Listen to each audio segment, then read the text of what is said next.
Herkese merhaba arkadaşlar, kanalımıza hoş geldiniz. Afra Saraçoğlu uçakta paylaşım. Son olarak Yalı Çapkını dizisinde rol alan Afra Saraçoğlu uçakta verdiği poz takipçilerin beğenisine sundu.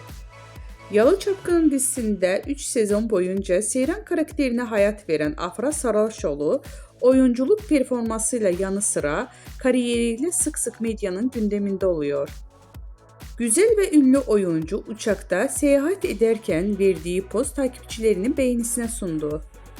Zaman zaman doğal hallerini gözler önüne seren Afra Saraçoğlu bu kez uçakta yüz maskesi yaptı. Kulaklığında kulaklık, yüzünde maskeliyle poz veren ünlü oyuncu paylaşımı büyük ilgi gördü. Öte yandan Afra Saraçoğlu yeni sezonda Aile Bir İmtihandır Abim dizisiyle ekranlara dönecek. Ünlü isim imzalı dizide Kenan Emirzalıoğlu ile başrollerini paylaşacak. Bizden bu kadar arkadaşlar. Videolarımızı beğenip kanalımıza abone olmayı unutmayalım. Hoşça kalın.